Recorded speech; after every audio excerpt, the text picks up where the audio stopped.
Hey guys, Zycora here. Limit break, the subscribe button, smash the likes, and let's do this. So today we will be tackling Xande Lufenia over on Global, and we are bringing a synergy team. I actually had I got quite lucky with both Xande and Beatrix with tickets, so I figured I'll just max them out and try out the stage. And sadly there's a double-edged sword, because when I got their kit with tickets and I did not get Cloudburst, it means I will be skipping Cloudburst for now, at least. Might pick it up with BT tokens later to get Cloudburst, but for now I feel as though I don't need it at the moment. I have his burst over on JP, so I know what it brings, so I might pick it up later, as I said. But actually not having the burst on this Lufenia fight made it a lot more fun. That's what I feel anyways, because I did have to, with this team, or this tactic that we approached the Lufenia with, we actually made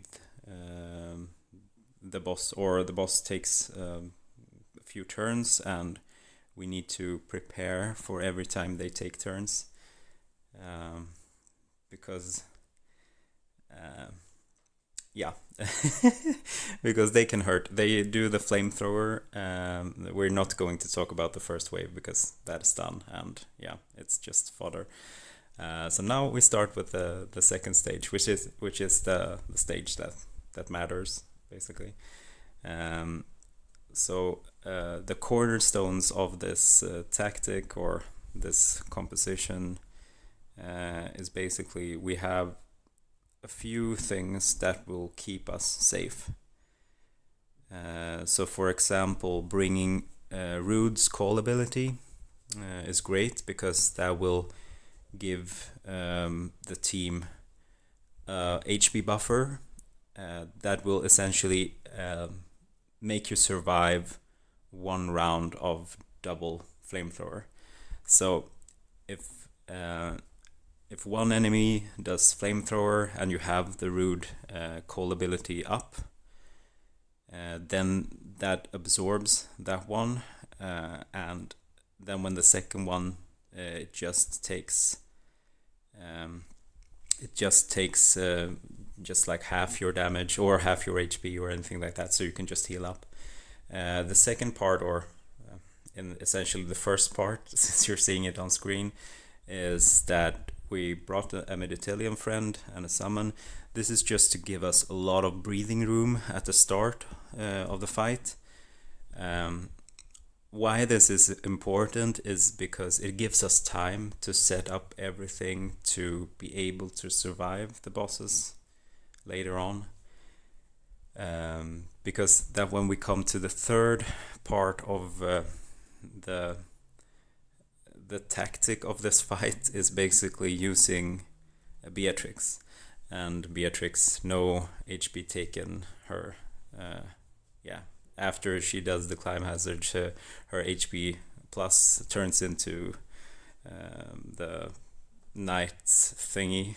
I forgot the name right now, but yeah, basically, so you can make sure that when you're expecting them to do 2 all-out attacks or 2 flamethrowers, then you can make sure they do 0 damage.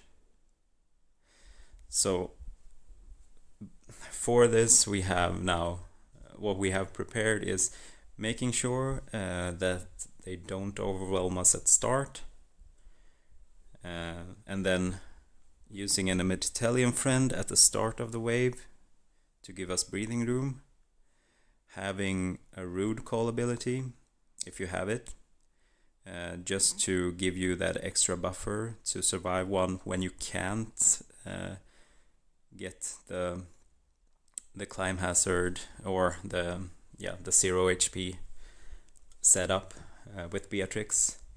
So it's basically just just making sure we survive.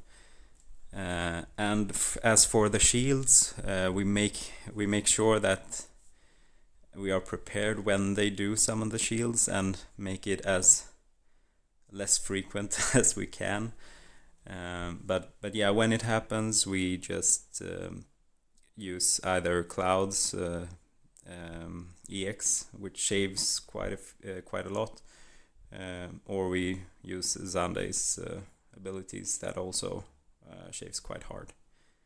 So the only downside to this tactics is what you can see on screen right now as well, is that Cloud's Paralyze cannot really be implemented because all of the Amidatelions framed debuffs are there, and it pushes out the cross slash or the paralyze. So that is the downside, but it's something that in the end we could wait until the turns get off, and then we can use the cross slash. But it's basically just an extra safety by the end if they are still alive when those debuffs go off. But yeah, that is the downside. We can't really utilize Cloud's kit fully. Also, what you need to be mindful of is that you can't use Blade Beam or push them back as long as they have the red flashing things, or when they're in red mode, so to say. So you have to weigh that off. If one of them is red and the other one is not, then you can decide, is it worth pushing them off or not. And so it was a really fun fight though. I don't know why I think it was fun, but it's they got in some turns. We made sure that we survived. There you say, here you just saw the Rude Call ability saving us from one attack of Flamethrower. In the end, we didn't get 2 Flamethrowers in a row, but it's good that but as you see, you're almost at full health, so if you would have set up 2 in a row, it would not have killed us. So yeah, basically just prepare for the fight to be able to have that oh crap button to to save your ass if you need to.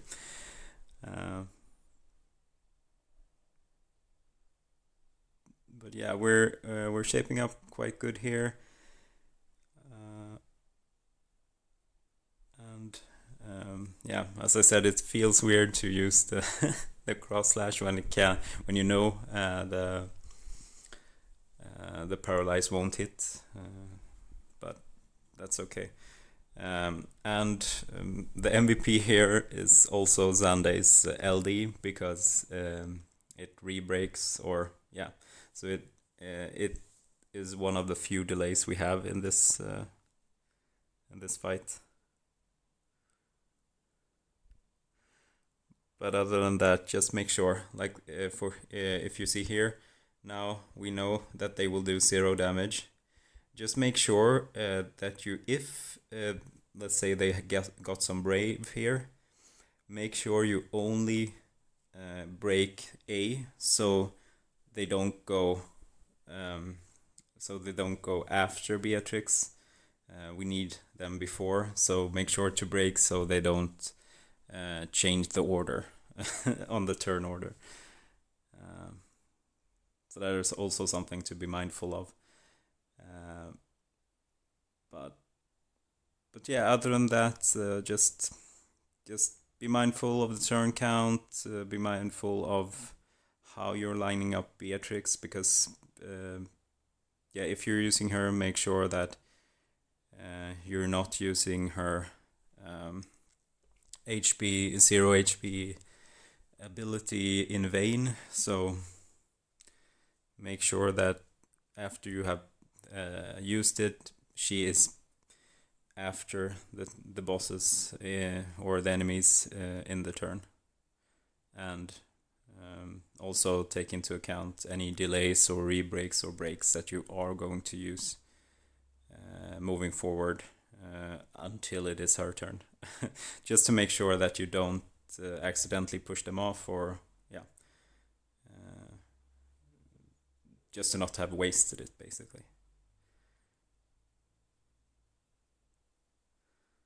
And here we can just use the turn. I didn't didn't know if I needed to, but it's as I said, the Amidatelion is like a double-edged sword, because you can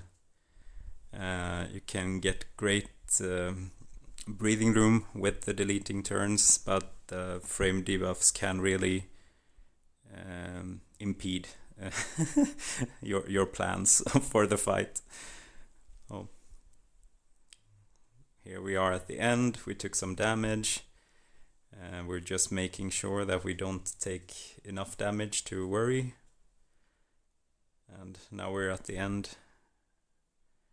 We're just going to Meteor Rain, and here we have the Knight Safeguard. We save it, of course, to make sure that she can put it here. So when he does attack all again, he does 0 damage. And now we can just finish the fight. Thank you guys for watching. Have a great day and good luck with the Lufenia. I love you guys. Bye.